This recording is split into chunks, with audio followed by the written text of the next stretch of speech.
projet 100 000 logements, à travers le projet 100 000 logements, c'est ceci que veut le président de la République. Un cadre de vie, des logements, mais dans un cadre agréable, dans un cadre sain, où il y a des routes, où il y a des infrastructures, où il y a des jardins, où il y a ce que nous avons vécu à la SICAP. Et il me plaît d'être dans ce projet-là. Nous y sommes, nous avons démarré les travaux. Le premier chantier sur Bambilor, je pense que nous avons communiqué là-dessus. Le pôle de Daguerolpa, les travaux sont en cours aussi pour réaliser le plus grand nombre de logements là-bas.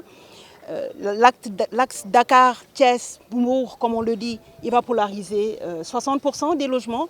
Mais nous avons aussi reçu une instruction, une directive du président de la République qui veut que ce que nous créons au niveau de cet axe Dakar-Thiès-Mbour, qu'on le retrouve à travers tous les départements du Sénégal.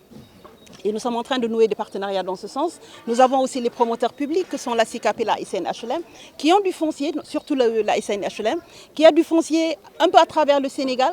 Et nous travaillons aussi avec les coopératives d'habitat partout au Sénégal pour vraiment matérialiser ce projet 100 000 logements qui n'a qu'une seule ambition en fait, qui est une composante d'un programme beaucoup plus vaste qui est le Prosébit, l'éradication des bidonvilles à l'horizon 2035. Pour éradiquer les bidonvilles, il y a deux approches. Il y a l'approche curative avec la restructuration, comme ce qui a été fait au niveau de Baraka. Nous sommes au niveau des SICAP. Tout le monde connaissait ce quartier Baraka qui a été aujourd'hui restructuré. Mais ça, c'est l'approche curative. De trouver des bidonvilles, de les restructurer et de permettre aux habitants de ces bidonvilles-là d'avoir au moins un logement sain dans un cadre adéquat. Mais la deuxième, la plus importante, c'est d'anticiper. Anticiper en quoi faisant? En construisant, en offrant aux Sénégalais le maximum de logements et en anticipant sur le cadre de vie.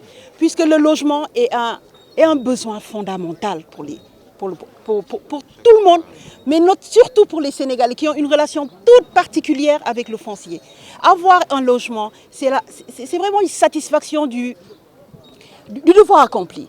Quand on a un logement, on se sent accompli socialement. Et c'est tout le sens que le projet 100 000 logements va permettre aux Sénégalais d'accéder à ce bien, à cette revendication légitime.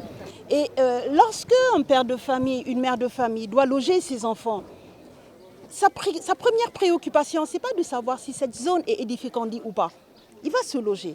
Mais après, lorsque les problèmes arrivent, lorsque les problèmes d'inondation arrivent, cela retombe toujours sous l'escarcelle de l'État.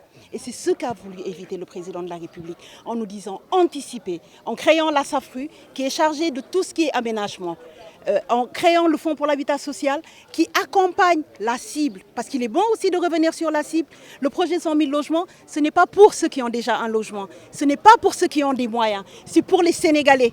Les Sénégalais qui se lèvent le matin, qui travaillent le soir et qui n'arrivent pas à accéder à un toit. Pourquoi ils n'arrivent pas à accéder à un toit? Parce que les conditions traditionnelles des banques les rejettent en fait, notamment par rapport à la solvabilité. C'est dans ce sens que le président de la République a mis en place le Fonds pour l'habitat social, dont la principale mission est quoi? D'accompagner ces Sénégalais-là qui travaillent, qui se logent, qui paient le loyer, mais qui n'arrivent pas à avoir accès à un crédit bancaire. Donc le modèle, il est très clair. La SAFRU pour aménager, pour qu'on ne parle plus d'inondation, le Fonds pour l'habitat pour accompagner les acquéreurs et nous autres pour accompagner tout cela. Parce que le rôle de l'État, ce n'est pas de construire. Dans le cadre de ce projet 100 000 logements, il est bon aussi que l'on revienne là-dessus. Ce n'est pas une commande publique. L'État ne construit pas. L'État ne vend pas. Mais l'État fait son rôle. C'est quoi le rôle de l'État? C'est de mettre en place tout le dispositif pour permettre au secteur privé de pouvoir s'insérer.